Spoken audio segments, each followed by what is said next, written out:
प्यारे की जय। श्री सतगुरु महाराज की प्रणाम। बंदो सतगुरु चरण को करूं सो प्रेम प्रणाम। अशुभ हरण मंगल करण धनी श्री देव चंद्र जी नाम। श्री प्राणनाथ निज मूलपति श्री महिर राज सुनाम। तेज कुंवर श्यामा युगल पल पल करूं प्रणाम। प्रथम लागू दो चरण को धनिए ना छुड़ाइयो खिन्न। लाख तली लाल एडियाँ मेरे जीव के ऐही जीवन। इन पाँव तले पड़ी रहूं धनी नजर खोलो बातुन। पलना वालूं निरखुने तेरे मेरे जीव के ऐही जीवन। धनी जी मेरे जीव के तो ऐही जीवन। बोलो श्री प्राणनाथ प्यारे की जय। श्री सतगुरु महाराज की जय। प्रणाम।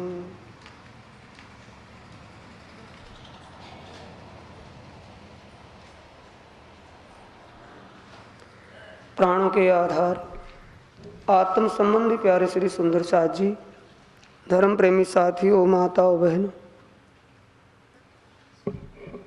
धाम धनी अक्षरातीत पूर्ण ब्रह्म सच्चिदानंद स्वरूप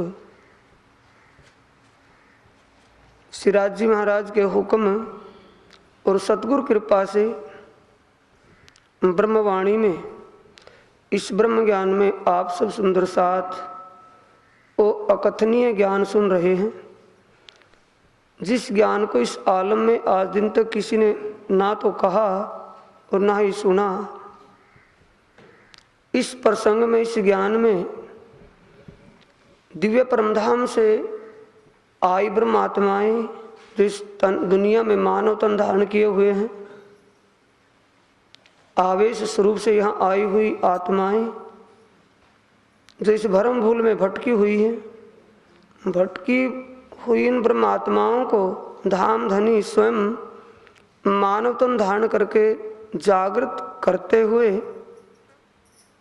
साकुमार को जगाने के प्रयास में अब श्री प्राणनाथ जी औरंगाबाद, उदयपुर औरंगाबाद होते हुए आकोट में पहुंचे हुए हैं। कल का प्रसंग था आकोट की वितक का, शुक्राना आकोट का,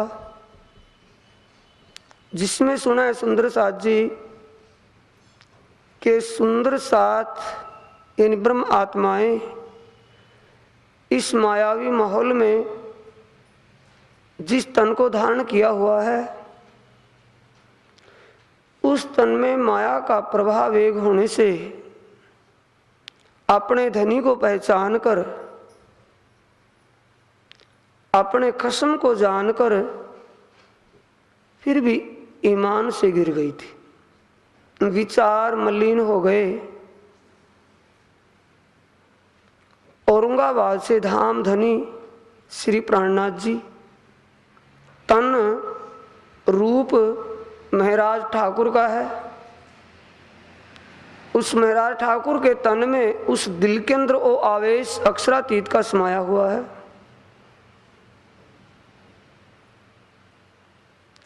प्रमाण अनेक प्रकार की शायदियाँ प्रमाण पाकर के भी स्वरूप का ज्ञान हो गया। फिर भी कहते हैं सुंदर साथ मायावी संकटों में, दुनियावी दुखों में दुखी होए कि ये धाम का धनी नहीं है या धाम धनी है तो हमें वो सुख क्यों नहीं मिल रहा। इसका मतलब हम परमधाम के धाम धनी की धनियानियां नहीं हैं। ऐसे विचार जब मलिन हो गए सुंदर साथ के, तब धाम धनी ने अपने ब्रह्म ज्ञान अपने उस अकथनीय ज्ञान को सुना करके उनका विचार शुद्ध किया, उनका ईमान दृढ़ किया, इससे उनको होश आ गई कि ये धाम के धनी है। सुंदर साथ जी, ए माया छे अति बलमती, उपनी छे मूल धनी थकी, मुनिजन ने मनाव्या हार, शिव ब्रह्मादिक ना लही पार। सुख संकादिक ना नवटली, विष्णु बैकुंठ, सुख संकादिक ना नवटली, विष्णु बैकुंठ, सुख संकादिक न नवटली, लक्ष्मी नारायण न फरिवली, विष्णु बैकुंठ लीधा माए, सागर शिखरना मुक्या काहे। सागर का मतलब पाताल लोक से लेकर शिखर बैकुंठ सत्य लोक, उसके ऊपर शून्य महाशून्य समष्टि तक इस माया ने किसी को नहीं छोड़ा। सबको अपने अंदर लीन करके ऐसे विचार कर दिए कि हम सदा यहीं के रहने वाले हैं, यहीं का रवैया, यहीं के विचार और यहीं के रिश्ते नाते विशेष दिखने लगे। अब सुंदर साथ को श्री प्राणनाथ जी कहते हैं, थोड़ा सा हिंट कल की चर्चा से लेंगे।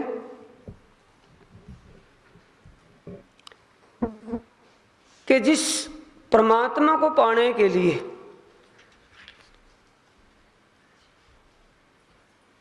इन जिमी में आज दिन तक वेद और कतेबों से ज्ञान करके, वेद और कतेबों के आधार पर तपस्या साधना करके आज दिन तक किसी ने अक्षर ब्रह्म को नहीं जाना।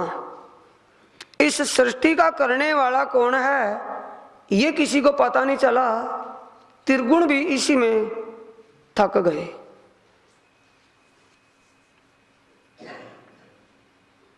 त्रिदेवा और जिस किसी ने भी यहाँ के आचार्यों मनीषियों ने इन त्रिदेवा आदि के ज्ञान को पाकर वेदों के आधार पर परमात्मा को ढूंढा तो वेदों ने स्पष्ट कह दिया कि नेति नेति यहाँ वो नहीं है, ओ सच्चिदानंद स्वरूप यहाँ नहीं है। और अक्षर अक्षरातीत की काहू नहीं पहचान, अविनाशी कुटस्थ उससे परे वो आनंद के सागर आनंद स्वरूप अक्षरातीत किसी ने नहीं जाना। सो कर पकड़ बताइया दृढ़ कर दिया ईमान। ए सुंदर साथ जी, आपको उस अक्षर और अक्षरातीत, उस हकीकत और मार्फत, उस वाहिदत और खिलवत और निस्वत की पहचान तुम्हें किसी ने करवा दी। जब आज दिन तक त्रिदेवा ने तो पाया नहीं, लक्ष्मी नारायण ने नहीं पाया, ज्योति स्वरूप ओमकार ने नहीं पाया, गायत्री देवी ने नहीं पाया, और इनके उपासकों को तो मिलेगा कहां से। क्या आपने मेरा कंपैरिजन यानी सच्चिदानंद का, यानी श्री प्राणनाथ जी कह रहे हैं ना सुंदर साथ को, क्या तुमने सच्चिदानंद स्वरूप क्या देवी देवताओं के समान समझ लिया। जब त्रिदेवा को पता नहीं, वेदों के सिद्धांत को जिसने अपनाया उन वेदांतियों को पता नहीं, तो तुम कहने वाला कौन है। कोई गुरु है? त्रिदेवा नहीं, लक्ष्मी नारायण नहीं, ओमकार ज्योति स्वरूप नहीं, उनको पता ही नहीं, तो पता किसको है। ब्रह्म की पहचान ब्रह्म करवाएगा, खुदा की खुदाई को खुदा ही बताएगा। ये सुनते ही सुंदर साथ जी, सुंदर साथ का ईमान अपने ठिकाने आ गया। जिस ईमान से गिर गए थे, जो विचार मलिन हो गए थे, क्या देखा था? धाम धनी की शारीरिक क्रिया को। समझना है सुंदर साथ जी, क्या क्रिया को देखा था? कि इनकी धर्मपत्नी बाई जी महारानी श्री जी भी साथ में है, गृहस्थ में ये भी हैं, हम भी हैं, खाता ये भी है, हम भी खाते पीते हैं, सोता ये भी है, और हम जिस शैतानों से जूझ रहे हैं, जब अबलिश के स्वरूप दज्जाल यानी के मुनकरों, जो परमात्मा से मुनकर हुए हैं, उनके डर से हमें रातों रात लेकर के निकल पड़े। इतनी भी पावर इनकी क्या नहीं? क्या इनको इतना डर है दुनिया की तरह? क्या देख रहे हैं? शारीरिक क्रिया। इनको भी भय लगा है फतेह मोहम्मद का, इनको भी औरंगजेब का डर लगा हुआ है, ये भी सेना सिपाहियों से डरते हैं, तो कहा कि अक्षरातीत हुए। समझा ना? अपने जैसा, अपने जैसी क्रिया करतूत सब कुछ अपना। श्री जी के अंदर क्या देख रहे हैं? अपने आप को। जैसा हम करते हैं वैसा ये करते हैं, क्या फर्क है? अपने से श्रेष्ठ किसको मान लिया? देवी देवताओं को, कि वो ही श्रेष्ठ हैं। अब श्री प्राणनाथ जी कहते हैं, नीचे 33 करोड़ देवी देवताओं की तो बात छोड़ दो, इनके जो शिरोमणि तीर्देवा हैं, और उन तीर्देवाओं के परे भी ज्योति स्वरूप, जो तीर्देवा के अंदर भी तेज चेतना दिए हुए है, और ज्योति स्वरूप के परे गायत्री, और गायत्री से परे निराकार महतत्व और महाशून्य समष्टि, जिसमें नारायण स्वयं विराजमान है, निराकार रूप। और निराकार स्वरूप महाविष्णु स्वरूप, इन किसी में भी जिस सच्चिदानंद को नहीं जाना, और सच्चिदानंद का विषय तुम्हें कूट कूट करके प्रमाणों से, शास्त्रों से ही, जिन वेदों ने नेति नेति कहा, तो वो कहाँ है? मैं ये बताने वाला तुम्हें कौन है? अब श्री प्राणनाथ जी की जो शारीरिक क्रिया थी वो तो दिखनी बंद हो गई।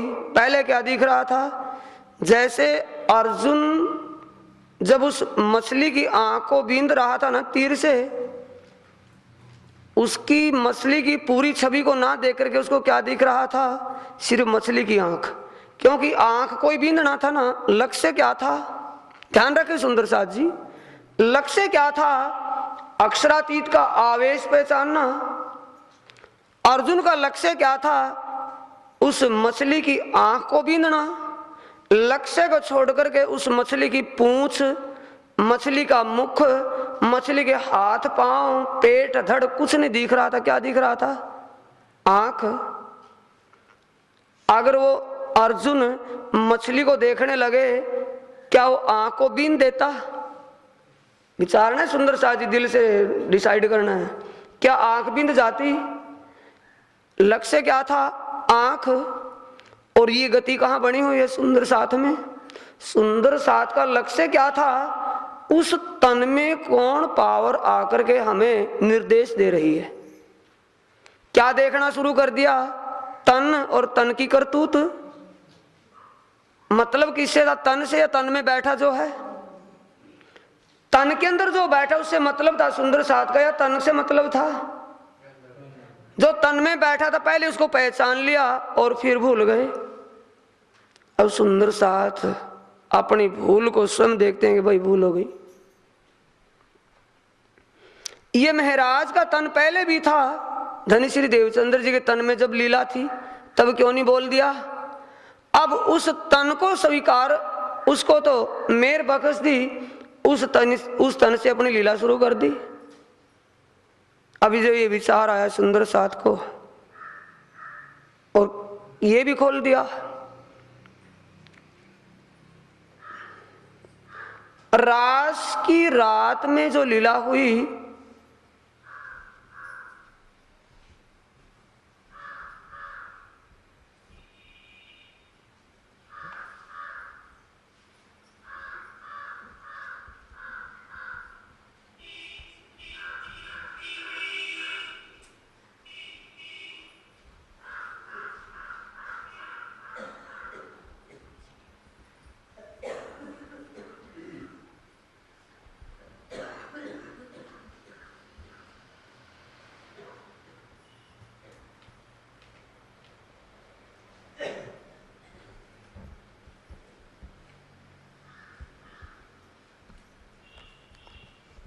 ना फेर आए बीच रास के कहा दूसरा दिन, ना ताकत सुनने तिरगुन को तहां खेले मोमिन।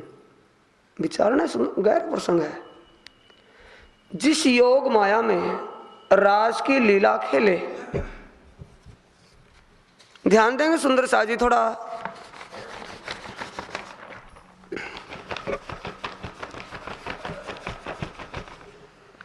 त्रिगुण कहाँ बैठे हैं? माया के दायरे में है, सतलोक में। त्रिदेवा माया के दायरे में है। ये सारा माया संशय का संसार है, संशय संशय इसके अंदर है। रास की लीला कहाँ हुई? केवल ब्रह्म धाम में। माया से बाहर चेतन और नूरमय स्वरूप है, त्रिगुण रहित है। तीन गुण कहाँ है? माया में। संशय कहाँ है? माया में। लीला कहाँ हो रही? योग माया में। अब इस योग माया में रास की जो लीला की, इस रास की लीला को समझना त्रिगुण की बस से परे है, तीन गुणों से परे अतीत की लीला है। अब उस रास में क्या है सुंदर साथ जी? अक्षरातीत धाम परम धाम के अंदर जो तीसरी भौम में पड़साल पर जो लीला हो रही थी, उसी को देखना चाहा था ना अक्षर ब्रह्म ने। सुबह सुबह 7:30 बजे से 9 बजे तक जो लीला होती है रास की, तीसरी भौम की पड़साल पर वो लीला चली हुई थी। अक्षर ब्रह्म उस समय दर्शन करने चले गए तो क्या देखा? जिन चाहा देखूं प्रेम स्नेह, यहां की वो प्रेम और ईश्वर की लीला क्या है? उस लीला को कहां दिखाया? योग माया में, इस केवल ब्रह्म धाम के अंदर यहां दिखाया ना। सिर्फ उसको मैं अनुभव करवाया उसका, वो आनंद वास्तविक तो नहीं आ सकता, उसका अनुभव करवाया। यहाँ बूंद मात्र, सागर है वो तो, बूंद मात्र यहाँ उसका अनुभव करवाया। जब इस बूंद को सुनकर के इसका प्राप्त नहीं कर सकते त्रिदेवा, वो भी इसको सहन नहीं कर सकते, और सागर अतीत की लीला, अक्षरातीत के उस माहौल में, अक्षरातीत के उस 25 पक्षों में, अक्षरातीत के दिल में क्या क्या बातें हैं, इन सारे से अवगत, सारे से परिचित किसने करवा दिया? स्वयं वो करवा सकता है या कोई और? अपने दिल की बात वो बताएगा दिल वाला, या कोई और दूसरा पड़ोसी बता देगा? सच्चिदानंद के दिल में क्या बातें हैं किसी को पता नहीं हो सकता। बता दिया किसको? आप बताएगा या कोई और? आप बताया तो किसको बताया? अपने दाएं अंग अक्षर ब्रह्म को तो नहीं बताया, बाएं अंग अपनी रूहों को बता दिया। सुविधा किन के लिए है? आनंद स्वरूप के लिए। अब सुनने की ताकत किन को नहीं? संशय किन के दिलों में उपजता है? हद का जो जीव होगा। त्रिदेवा हद में है, त्रिदेवा हद में है। सुंदर साजी है सतलोक में। राजा परीक्षित हद का जीव था, वो भी इस लीला को जानने के लिए कोशिश की, रास की लीला को। क्या कहता है कि मुझे शंका हो गई, शंका का समाधान करो। सुखदेव मुनि को कहते हैं कि शंका तो मैंने पहले खो दी थी आपकी, कि जैसा अब्रक बालक दर्पण लिए खेलता होए, इस वक्त और सच्चिदानंद स्वरूप अपनी उस लीला में मग्न है। जैसे एक बच्चा एक शीशे में, दर्पण में अपनी छवि को देखकर उसी को दूसरा बच्चा समझ करके उसी से खेलने लगता, मग्न होकर के, इस वक्त सच्चिदानंद अपने ही अंग, अपने ही आनंद स्वरूप को उन गोपियाओं के तनों में बैठा करके उससे लीला कर रहे हैं। दूसरा अंग उनके अंदर नहीं है। शंका क्या लग गई थी राजा परीक्षित को कि मेरे एक शंका और उपजती जा रही है, बढ़ती जा रही है, इसका शंका का समाधान कर दो। भगवान मर्यादा बांधते हैं या मर्यादा को तोड़ते हैं? कि भगवान मर्यादा बांधते हैं। कि तो भगवान ने मर्यादा का पुल ही तोड़ दिया कि क्या हो गया? कि भगवान श्री कृष्ण प्राय स्त्रियों को वृंदावन में किस तात्पर्य से लेकर के घूम रहे हैं? इनके साथ जो रमण कर रहे हैं रात्रि में वृंदावन में, इनका क्या उद्देश्य, क्या मतलब हुआ? ये शंका मुझे हो गई। और पहले बता दिया था कि संकेत दे दिया था कि उन्हीं का अंग है, दूसरा अंग नहीं है। लीला किससे करेंगे? चिद घन लीला किससे करेगा? अपने आनंद से। सत्ता से तो ये लीला रचवाई हुई है और आनंद से अपनी लीला में मस्त है वो। अब जब कहा कि वाक्य ही उस आनंद का अनुभव हमें इस नासूत में करवा रहे हैं, त्रिदेवा से हमारी कैटेगरी दर्जा कितना ऊंचा, क्या विचार था उनके दिलों में? यह हम परम धाम की आत्मा नहीं। जब इस लीला को सहन करने में जो रास की लीला हुई, रास की लीला तो परम धाम के एक बूंद मात्र आनंद है उसमें। परम धाम तो आनंद का सागर है, उस सागर की एक बूंद कहां दिखाई? सागर का सैंपल कहां दिखाया? वृंदावन में। और वृंदावन किस वृंदावन में? नित्य वृंदावन में। ये जो लीला हुई, ए स्वरूप ने ए वृंदावन ए जमुना तटसार, घर ते अतीत ब्रह्मांड ते अलगो तारतम्यों की धो निर्धार। तारतम्य ने ही इसका निरूपण किया है कि ओ वृंदावन इस ब्रह्मांड से तो परे है और परम धाम से पूरे है, अतीत में परम धाम से भी दूर है, माया से ब्रह्मांड से अलग है। यहां एक बूंद जब उस सागर की आ रही है सुंदर साथ जी, उस सागर की बूंद को सहन करना त्रिदेवा के बस का काम नहीं। हाथ जोड़ते नहीं भाई, क्योंकि उनके अंदर संशय गुण है, गुण संयुक्त लीला उनकी, गुणातीत और गुण रहित नहीं। अब तुम दिन रात उस 25 पक्षों के आनंद को अनुभव करके उसमें विलास कर रहे हो। दिन रात 25 पक्षों का आनंद तुम्हें मिल रहा है। जो अक्षर पावे नहीं सो त्रिगुण पासे क्यों होए। धाम अंदर की बीतक संग मूल स्वरूप बिहार, जो बात मूल स्वरूप के चित्त में ताको सैया खबरदार। ध्यान दे सुंदर साथ जी प्रसंग में, रंग महल के अंदर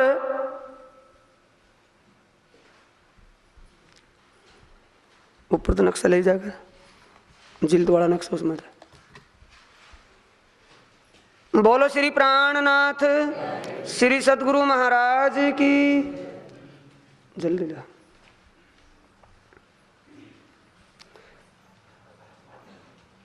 जो नहीं अक्षर जागृत में धाम अंदर की सुध, सो सैयों को दई जागृत हृदय बुध। सुंदर साथ जी, जागृत बुध के ज्ञान से वो जागृत बुध किन को बख्शीश दी? जब वही अपनी आनंद स्वरूप रूहों के लिए फिदा है, वो कुर्बान है। सारा माल मता उनका है या किसी और का? अंगनाओं का है। उनको जागृत बुद्ध अपना जोश जलू साथ सब तीन के कछु कम ना करते खसम। कछु कम नहीं, जोश भी, इल्म भी, इश्क भी, सब किस में समाया हुआ है? मेहर में।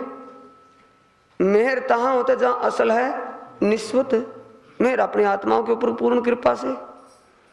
अक्षर ब्रह्म को भी जब उस रंग महल के अंदर की लीला का पता नहीं, तो आप रोज क्या बोलते हो? थोड़ा विचारणीय बात है। सुंदर साथ जी सेवा पूजा में क्या बोलते हो? दाहिनी तरफ दूजा जो मंदिर, आए बैठे ताके अंदर, नीलो ने पीलो रंग, ताकि उठत कहीं तरंग। और कितना कुछ बोलते हैं। जिल्द वाला नक्शा ले आना। और क्या है, कितना बोलते हैं। स्वरूप झरोके सामी, नजर करें प्रणाम करके पीछे फिरें, इत और ना दूजा कोई स्वरूप एक लीला दोई। तीजी भूम की जो साल ठोर बड़े दरवाजे विशाल, धनी आवत उठ इन प्रात वन शीजित अमृत आघात। और पीछे श्यामा जी ने मंदिर और रंग आसमानी हवा ठोर। तीसरी भौम, दूसरी भौम भुलवनी के मंदिरों में। चौथी भौम नृत्य के बाखर, नृत्य बाखर जिसमें नृत्य लीला रासलीला होती है नवरंग बाई के द्वारा। नवरंग बाई का जुट जिसमें राज्य को रिझाता है। ओ कलाएं, ओ अपने रंग, नवरंग अपने रंग दिखाकर अपनी कला, अपना ओ नृत्य और गायन की लीला करके किसको लुभाती है? राज्य को। राज्य कैसे लुभाए जाते हैं, कैसे रिझाती है उनको? वो नवरंग भाई उनके दिल को समझती है। दिल को किसको दे दिया? नवरंग भाई को। नवरंग भाई राज्य के दिल को समझ कर उन्हें रिझा रही है। जो बात मूल स्वरूप के चित्त में, मूल स्वरूप कौन? राज्य। राज्य के चित्त में जो बातें हैं उनको परमात्माएं जानती हैं।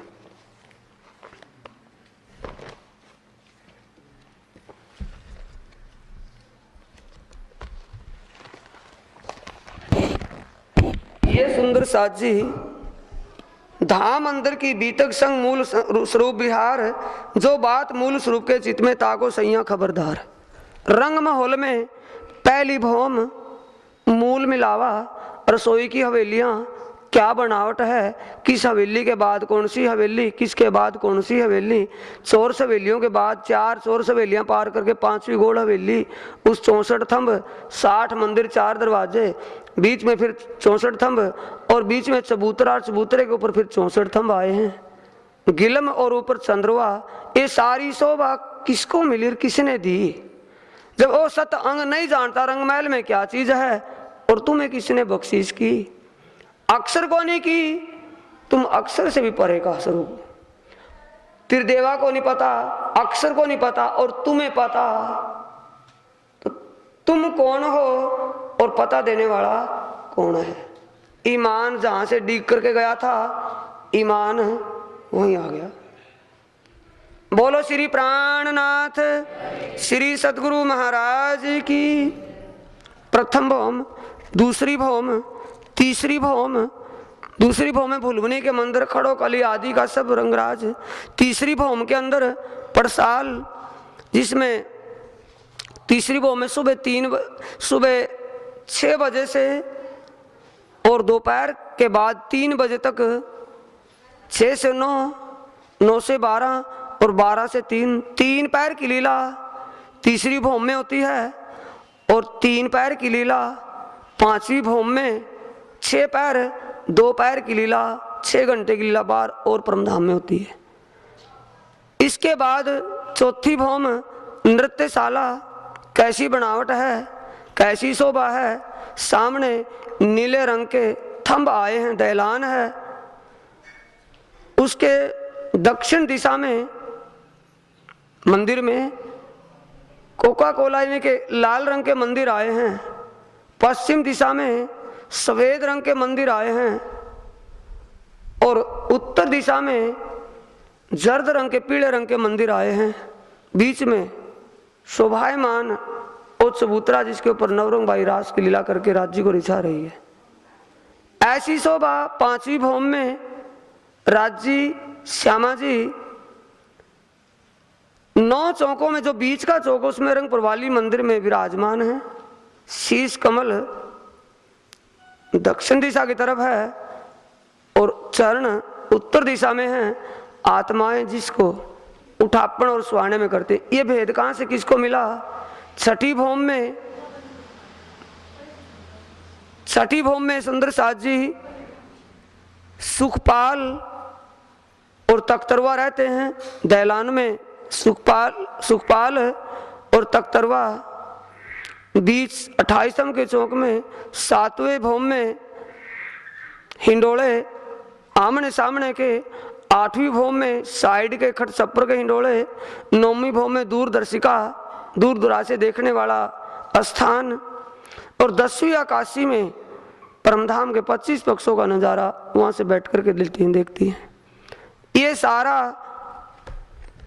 और राज्य के दिल में क्या विचार है, राज्य अपनी आत्माओं के लिए क्या विचार लिए हुए हैं? जो बात मूल स्वरूप के चित्त में ताको सैया खबरदार, उन बातों को सब आत्माएं जानती हैं।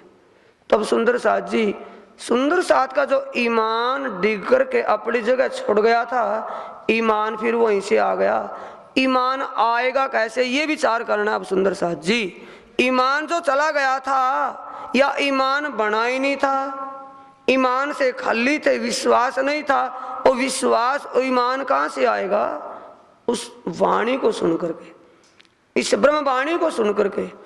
इसका प्रकाश ही अज्ञान के अंधकार को दूर करेगा, और कोई तरीका नहीं है। बोलो श्री प्राणनाथ सदगुरु महाराज की। ऐ मेहर मोमिनों पर, ये ब्रह्म ज्ञान जो दुनिया में आया है, ये दिव्य वाणी इस दुनिया में आई है, ये मोमिनों के कारण आई है। और कोई किसी इस वाणी का सुनने वाला दुनिया में कोई नहीं था, ना रहेगा। ये ब्रह्मांड प्रलय हो जाएगा, तुरंत इसको अखंड कर देंगे राज्य। क्योंकि श्री जी ने जो धाम धनी है, श्री जी के तन में जो बोल रहे हैं वो अक्षरातीत बोल रहे हैं। श्री प्राणनाथ जी के तन में श्री जी का अर्थ क्या है? श्री कहते हैं आनंद स्वरूप को, और जी साहिब कहते हैं अक्षरातीत को। श्री जी के अंदर दो स्वरूप समाये सुंदर साथ जी। अभी ये पता नहीं क्या क्या डंबर बना हुआ है। श्री जी समझने के लिए क्या कहते हैं? श्री कहते हैं श्यामा जी को, और जी अक्षरातीत को श्री जी साहिब। साहिब खसम है और श्री जी श्यामा जी युगल स्वरूप वहीं बैठा है। बोलो क्या इसमें बदलाव कर दिया? फिर अक्ल की जरूरत है सुंदर साथ जी। एक तकर ये नहीं कि भी देख में एक ने कहा दूसरा कह दे, एक के बाद एक टांग पकड़ के नीचे खींचने की बात ये कभी नहीं सोचना चाहिए। ईर्ष्या होड़ना लेकर के समझने की जरूरत है। उस तन में युगल स्वरूप विराजमान है।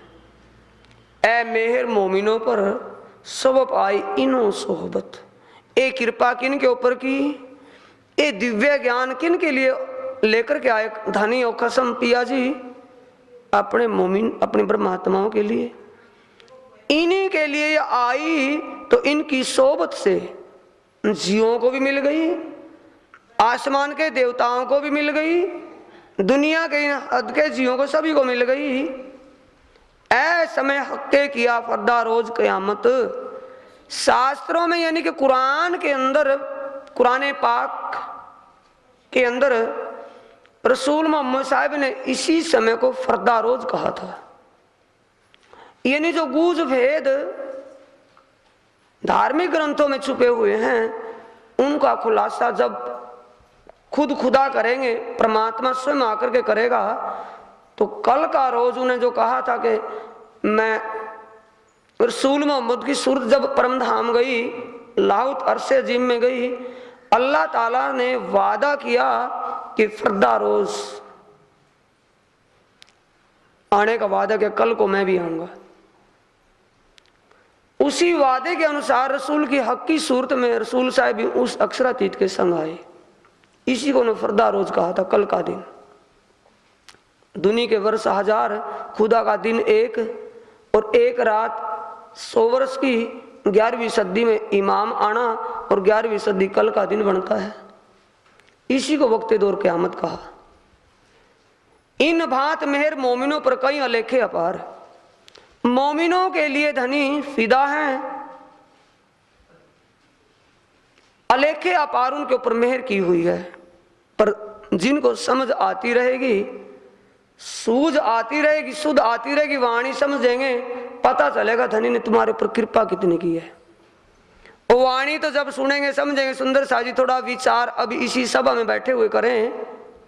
क्या आपने श्री प्राणनाथ जी के चरण प्राप्त करने के लिए कोई तपस्या की थी किसी जन्म में? आप की हो, इसी जन्म में कुछ किया हो? पिछले जन्म का तो आपको सुध ही क्या, इसी जन्म में क्या प्राणनाथ जी को पाने के लिए, उनके चरणों को प्राप्त करने के लिए कोई काया कसौटी कसी थी? दान पुण्य किया हो, यज्ञ हवन करवाए हो किसी के? आपको मिला क्यों? आपकी उनकी निस्वत मूल निस्वत है, धनी से आपकी मूल निस्वत है।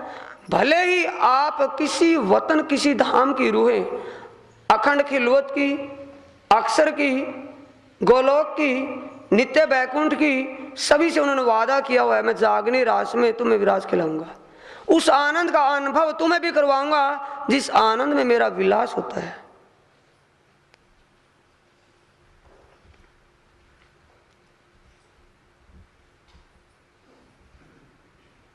ऐ तो बात उनकी मेहरा ऊपर रूह ना, और ऊपर मेहर वजूद कैसो जाहिर देखो मोमिन।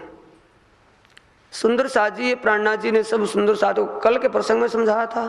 ये तो बात उन्हीं मेहर है, अपने सीधे सच्चे रास्ते को प्राप्त कर लेना, अज्ञान भटकना से निकल करके धनी के चरण प्राप्त हो जाना, और अनेक भ्रमों से भटकनों से उनको ईमान दृढ़ हो जाना। ये धनी की कृपा, उनकी एक बात उन्हीं मेहर है। जाहिरी मेहर में उन सुंदर साथ को समझाते हुए क्या कहते हैं श्री प्राणनाथ जी?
दिल्ली में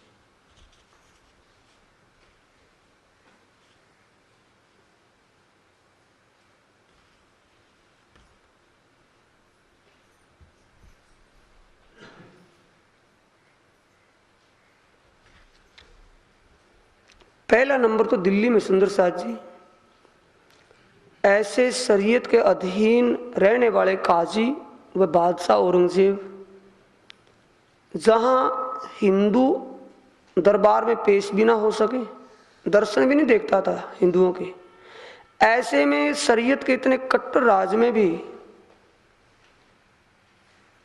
हिंदू स्वरूप वो काजी बनकर के पहुंचे थे, पहचान लिए थे हिंदू हैं। और बादशाह व उसके जो विशेष काजी थे वो श्री प्राणनाथ जी के उन भेजे मोमिनों की बात सुनते थे, बड़े प्यार से सुनते थे। ऐसे उस कट्टर राज में भी संदेश पहुंचा करके अपनी पनाह में उनको साबित रखा, यानी उनको मरने से बचाए रखा। दूसरा, उदयपुर में जब आए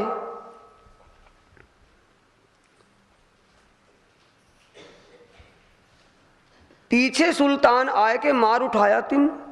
बादशाह औरंगजेब की सेना ने राणा राजा राज सिंह को, उदयपुर के जो राजा थे राणा राज सिंह, उसको खत्म कर दिया, बर्बाद हो गया उसका सब कुछ। राखे पनाह में इनको पहुंचे मंदसौर मोमिन, मोमिनों को वहीं से उसी प्रसंग से समझ रहे हैं ना, मोमिनों के दिलों में क्या आ गया था कि धामधनी नहीं है, तुम्हें जो सुल्तान के उस यातनाओं से, कष्टों, दुखों से सहज में ही लेकर के निकल गए, पनाह में किसी ने रखा, मंदसौर में लेकर के पहुंच गए थे ना श्री जी। फिर उसके बाद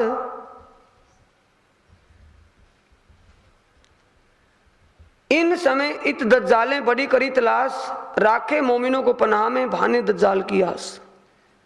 मोमिनों को अपनी पनाह में रखा, भेजा संदेशा खुदाई ने बनी इसराइल करो याद, तुम पीछे खबर फैरून की सो मैं खबर दई बुनियाद।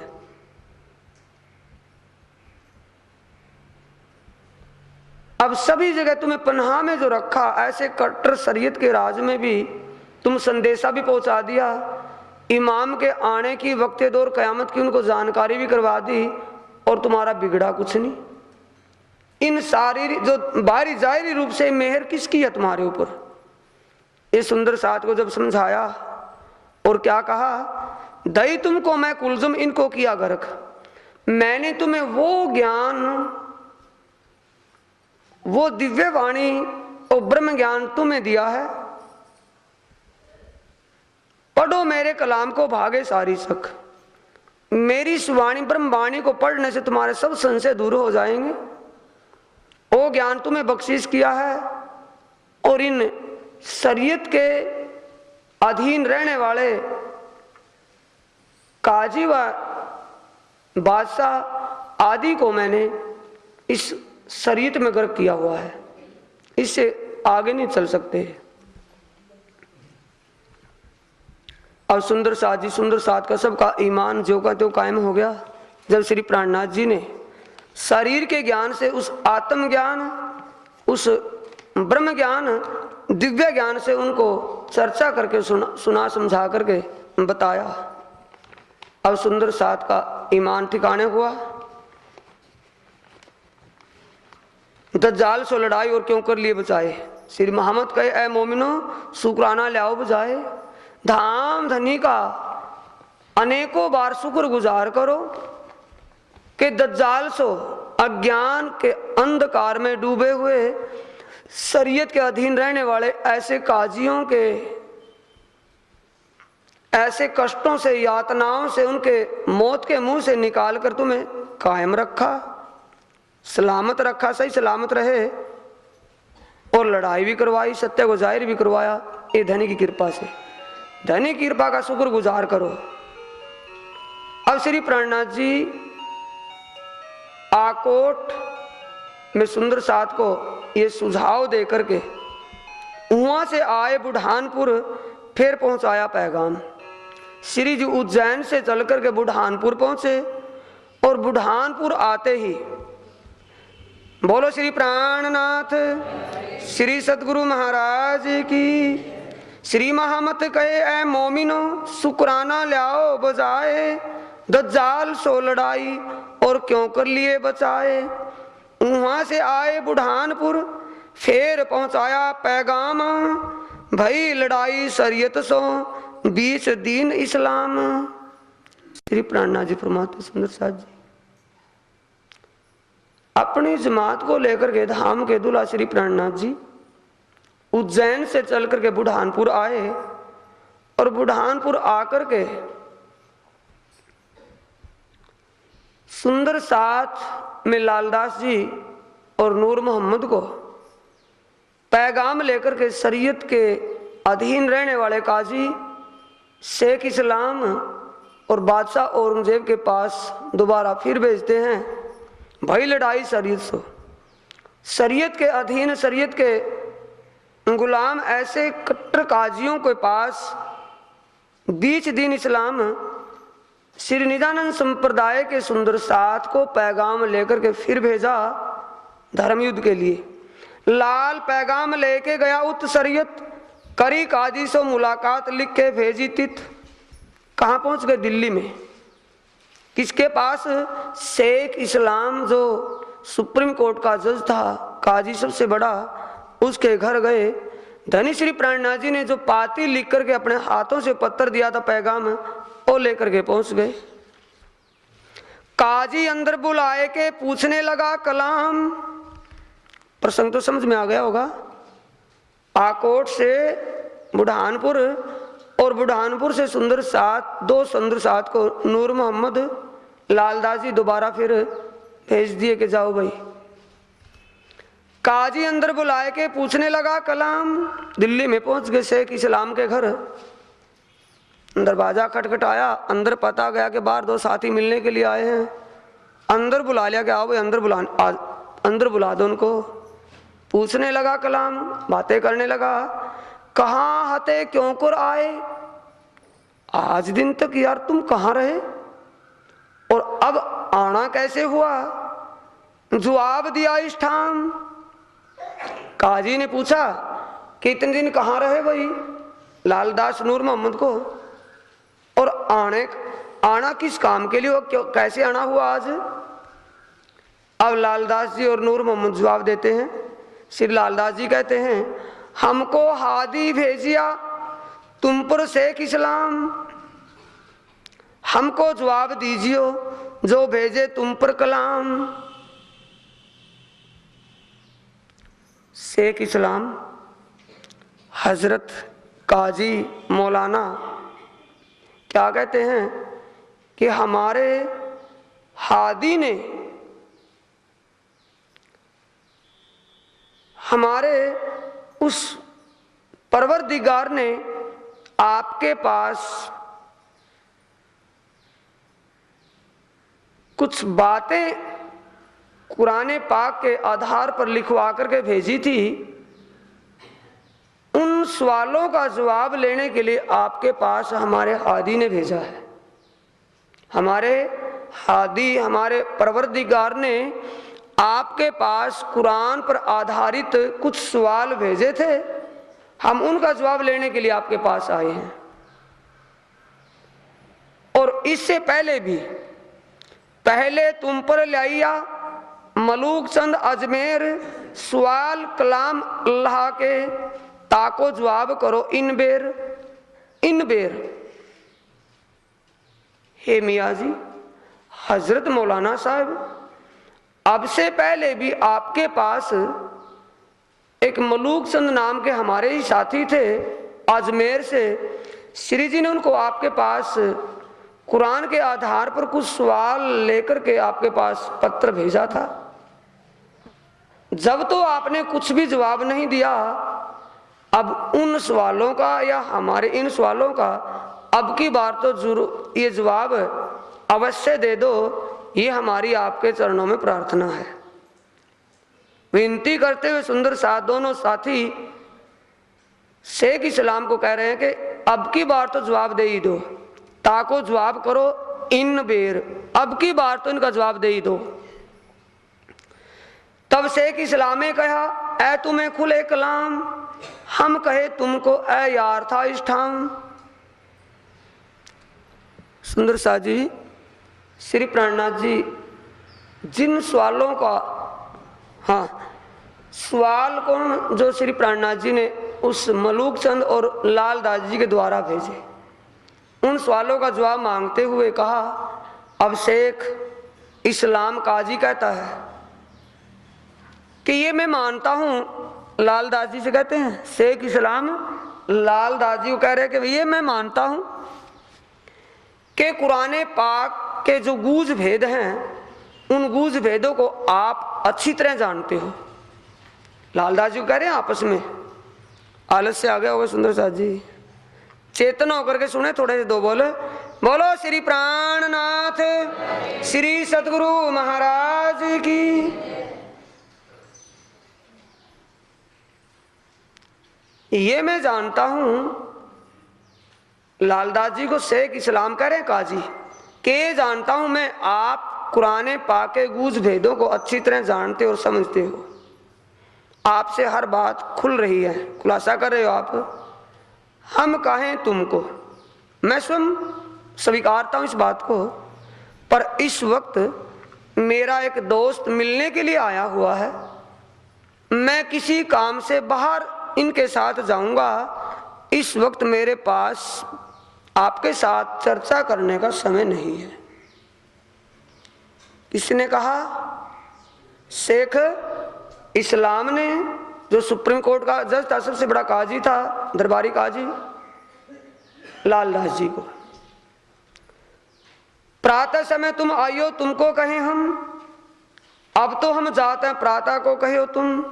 दिन दूसरे प्रातः को गए लाल और नूर मोहम्मद, जाए के मुलाकात करी जो साहिब शरीयत हद, जो साहिब शरीयत हद, जो शरीयत का सबसे बड़ा काजी था। साहिब का मतलब सबसे बड़ा काजी था, शरीयत को मानने वाला, शरीयत के अधीन रहने वाले काजियों में सबसे बड़ा जो काजी शेख इस्लाम था, उसके पास दूसरे दिन नूर मोहम्मद और लालदास जी फिर पहुंच गए। बातें शुरू हो गई, भाई बातें शेख इस्लाम सो ता बैठे थे यार, मंगाए किताब सवाल की करने बैठे विचार। 2 दिन बीच में डाल दे, तीसरे दिन गए। उस वक्त शेख इस्लाम के पास उसके यार दोस्त और भी काजी कई सारे बैठे थे। कहने लगे आ गए भाई तुम? लालदास जी और नूर मोहम्मद को कहा हाँ आ गए। तुम्हारे पास कुरान पाक के आधार पर सवालों की कोई किताब है जिसके सवाल पूछने के लिए आप आए हो? कोई किताब है? लिखित में कोई सवाल है? हाँ है हजूर। मंगाए किताब, सवाल की करने बैठे विचार, लाओ कहाँ है? खोली किताब जो रखी थी, विचार विमर्श होने लगा सवालों पर। बोले लोग शरीयत के ऐ तो लिखी गलत। तब लाले जवाब दिया, कहा कहें तुम्हें इत। चौपाइयां बोलूं सुंदर साजी है वैसे समझाऊं? बोलो जैसा कहोगे। चौपाइयां बोलती हूँ समझ में आ रहा है, समझ में सब बात है। श्री प्राणनाथ जी कहते हैं पूर्ति नहीं करनी के बीतक होगी फला तारीख को, चाहे 2 दिन पीछे जाए, ये बात नहीं है। समझना है इसको, भावों को समझना, ना कि चौपाइयों को रटना। चौपाइयों को रटने वाले विद्वान बहुत हैं, आप विद्वान नहीं, आप समझदार हैं, समझने वाले हो। विद्वानों के दिया रट्टा लगाना, रट्टा नहीं आपको लगाना। आपको समझना, भाव को समझना, अर्थों को नहीं। शब्द के अर्थ को समझने वाले तो कोई और विद्वान होते हैं, आप तो भाव को समझना, इनके अंदर भाव क्या आ रहे हैं, उन भावों से हमारे भाव जागृत होंगे। सुंदर साथ जी बोले लोग हाँ किताब मंगवा ली, रख ली। शरीयत के पाजी यानी शरीयत के गुलाम, कर्म कांडी, समझ गए? तो सिर्फ कर्म कांड को मानता देने वाले, हाँ भी महाराज जी की गद्दी है, महाराज जी का समाधि है, फलाना ढीकड़म उर्लम परलम है, पता नहीं क्या क्या। ऐसे कर्म में डूबे हुए शरीयत के पाजी, शरीयत के अधीन चलने वाले काजियों ने कहा, किताब खोली, कभी उस पेज को देख लिया, कभी उसको, ये तो बिल्कुल और बवंडर दूसरा बनाया ना उन्होंने। बात जवाब थोड़ी देना, रचना दूसरी रची हुई है। क्या कहते भी ये तो किताब ही बिल्कुल गलत है लिखी हुई, इनके सवाल जो लिख करके लाए तुम सारे गलत हैं। तब लाले जवाब दिया, लालदास जी कहते हैं भावों से समझे, किताब ले ली, लिखी देख ली, ये तो बिल्कुल गलत है भाई, और बताओ क्या काम आता, और तुम्हारी कोई बात हो तो बताओ कि और दूसरी बात क्या बताएं। जिस बात को आपने रद्द कर दिया वही बात पूछनी, दूसरी बात ही नहीं हमारे पास, समझ गए? ये विचार चला हुआ था। बोले लोग शरीयत के ऐ तो लिखी गलत।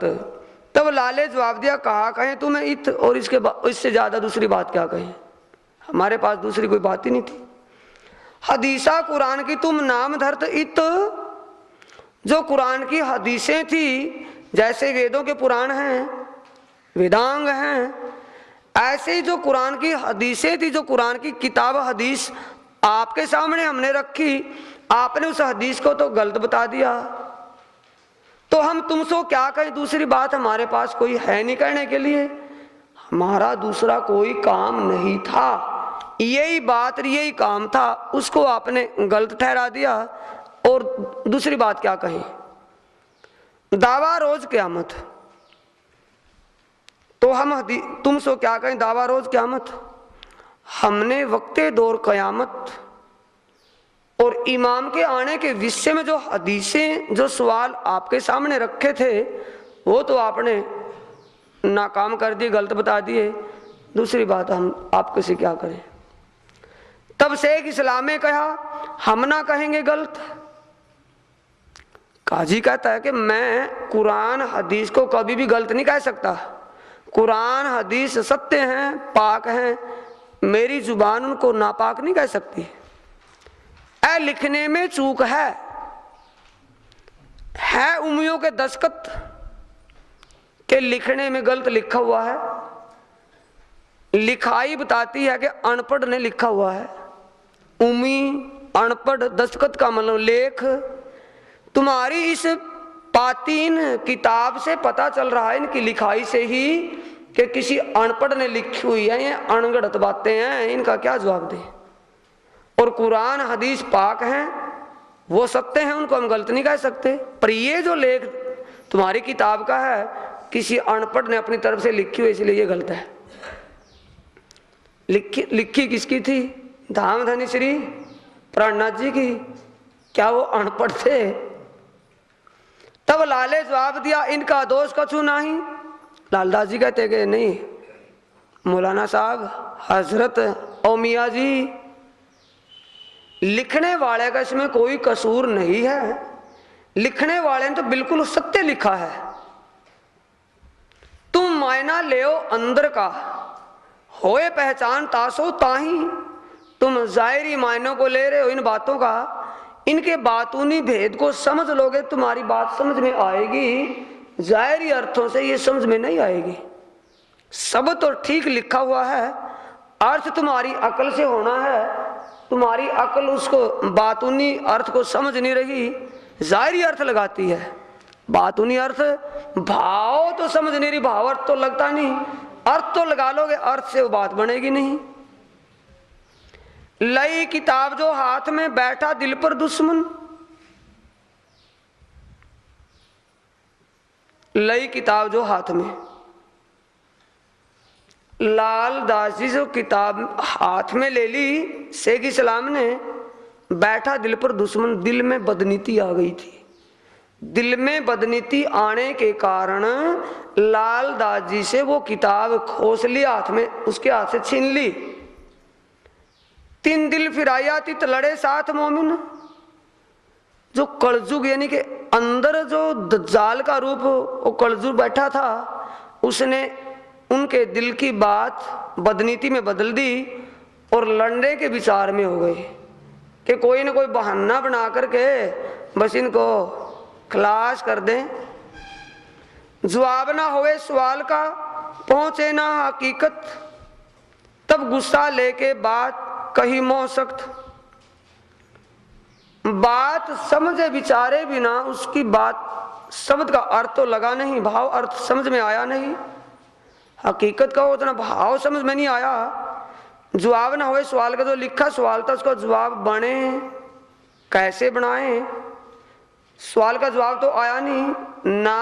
ना आकर के आंगन टेढ़ा, आत ना पहुंचे थू कोड़ी, इन बातों का मकसद तो कुछ और है काजियों का। तब गुस्सा लेके यानी कि क्रोध में आकर, क्रोधित होकर गुस्से में बेअदबी शब्द बोल दिए शेख इस्लाम ने। फिर नवा किताब में तीन बीच अल्लाह कलाम क्या कहता है कि मुझे तुम्हारी ये किताब अपने हाथ से लिखी हुई एक नई किताब दिखाई देती है। तीन बीच अल्लाह कलाम, तुम ऐ तो बात झूठी लिखी, ल्याए कि ना इस्लाम। अल्लाह कलाम का यानी कुरान और हदीसों में ये बातें नहीं हैं, तुमने अपनी तरफ से बनावटी बातें बना करके ये किताब लिखी हुई है, क्योंकि तुम इस्लाम के द्वेष में भाव लिए हुए हो, यानी इस्लाम धर्म से तुम द्वैत भाव रख करके एक तुच्छ भाव लेकर के किताब लिख करके लाए हो जो कि इस्लाम के खिलाफ है। बड़ा डर किताब का यूं बोलन लगे सब, क्या कहते हैं, लाल को गुस्सा चढ़िया, लई हाथ से किताब, तब झगड़ा हो गया ना शुरू। क्या कहते हो हिंदुओं, ये बताओ सबसे पहले, और बात सारी छोड़ दो, कुरान हदीस पढ़ने का, देखने का, सुनने का अधिकार मोमडनों को, इस्लाम को है या हिंदुओं को? सारी बात रद्द कर दो। तुम्हारा मतलब ही क्या बैठता है इन किताबों से? आ गए तुम क्यों ये किताब लेकर के? किसने भेजा तुम्हें यहाँ? अनगर्ल अनजाने अनाड़ी पने की बातें शुरू कर दी ताकि धक्का मारी हत्था पाई। अब लाल दास जी ने जब देखा उनकी नीयत बदली हुई, वो किताब शेख इस्लाम के हाथ में छीन कर अपने हाथ में ले ली। होगी ना छिन्ना चपटी, लड़ाई का ब्यों तो। अब वो किताब शेख इस्लाम के हाथ से खींच ली। शेख इस्लाम सुप्रीम कोर्ट का जज है, वो सोचता मेरी बेअदबी हो गई, छीन ली। फिर काजी ने कहा ऐ किताब राखें हम, लई लाल के हाथ से दई अपने खादम। शेख इस्लाम ने लाल दास जी के हाथ में से वो किताब छीन ली और अपने एक पास में खड़े नौकर को वो किताब लेकर के दे दी। ये किताब हमारी है, इस किताब को रखना हमारा अधिकार है, ना कि हिंदुओं का। तुम्हारा क्या बैठता है इस किताब पर? ऐसा कड़ाक शब्दों से पेश आया और किताब छीन करके अपने एक नौकर को दे दी। अब लालदास जी खड़े देखते हैं कि भाई ये तो काम बढ़ गया। तब काजी झुक के करने लगा जवाब, बोलो श्री प्राणनाथ श्री सद्गुरु महाराज की।